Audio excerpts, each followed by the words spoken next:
We're hearing a ton about a big nuclear renaissance, right? Small modular reactors are getting all the attention. But here's the thing. Behind all that hype, the real ground-shaking revolution isn't just about the reactors themselves, it's about what we're going to put inside them. We're talking about the fuel that's going to power this whole new era. And this really gets to the heart of it, doesn't it? What we're seeing is that classic story, the old, reliable way of doing things versus the new, high-performance challenger. One fuel literally built the atomic age, and now another one is getting ready to completely reinvent it for the next century. And just look at how dominant the old guard is. It's kind of staggering, actually. 90%, 90, of the world's reactors run on just one type of fuel. That's low-enriched uranium, or LEU. It is the undisputed king of the hill, but its reign might just be coming to an end. So, let's start there, with the legacy fuel. Because to really understand where we're going, you first have to get a handle on the workhorse that's been powering our world for decades. So this is it, LEU. It's kind of like the default setting for nuclear fuel.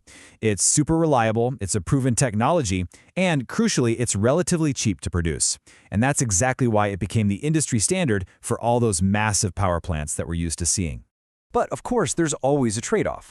That reliability, it comes at a cost. See, LEU's lower energy density means reactors need to be refueled way more often. And that's a really expensive and complicated process. Plus, it ends up generating a lot more nuclear waste for every bit of energy you produce. Okay, now for the challenger, HALEU. This stuff is what makes the case for a whole new era of nuclear power. And we're not just talking about a simple upgrade here.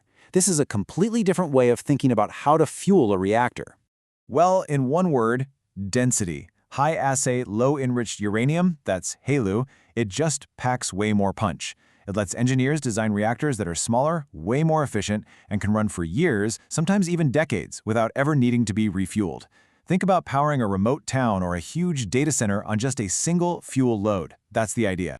And when you put them side by side, the comparison is just stark. I mean, look at that jump in enrichment. LEU is down there at less than 5% uranium-235. HALEU takes that all the way up to between 5 and 20%.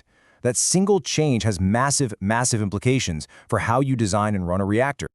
And the real-world impact of that extra enrichment? It's profound. HALEU lets advanced reactors get the exact same amount of power from half the fuel. And it can extend the time between refueling shutdowns by up to 10 times.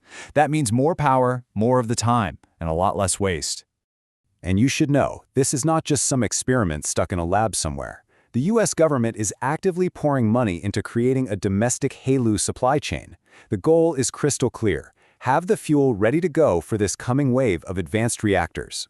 So while HALEU is all about designing the future, there's another fuel that's focused on cleaning up the past. Let's talk about something called MOX fuel and its mission to finally tackle that decades-old problem of what to do with all the spent nuclear fuel we've already got. The concept here is actually pretty ingenious.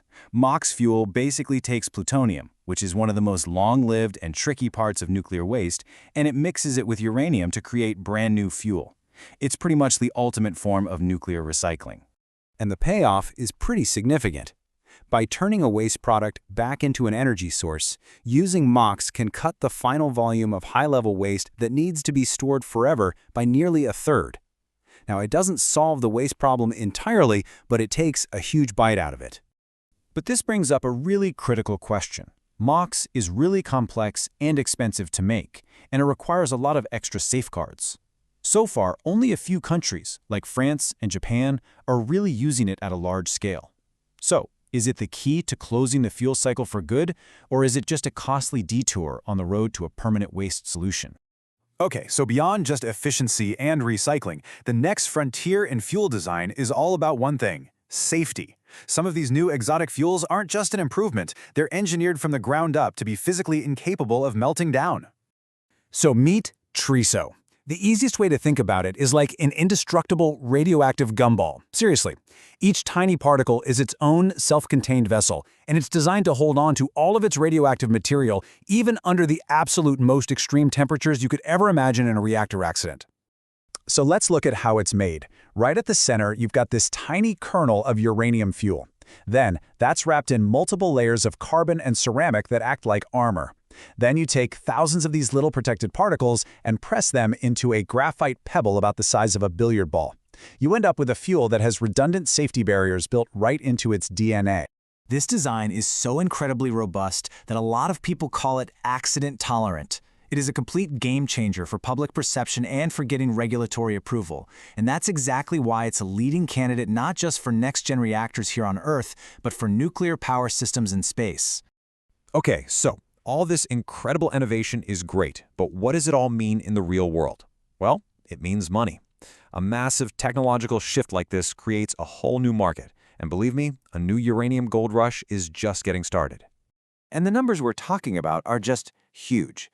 The availability of HALEU fuel, all by itself, is projected to unlock a market for small modular and advanced reactors that's worth over $5 billion. This is not some niche product. This is the key that unlocks a whole new sector of the energy industry. And let's be really clear here. This isn't just about building better fuel rods. What we're watching is a fundamental pivot for the entire nuclear industry. A pivot away from these colossal, centralized plants and toward fleets of smaller, more flexible, and hyper-efficient power sources. So the technology is here. The potential is absolutely undeniable. But this whole transformation hinges on solving some huge challenges: building brand new supply chains, updating regulations for a new era, and of course, earning public trust. The fuel for the future is ready.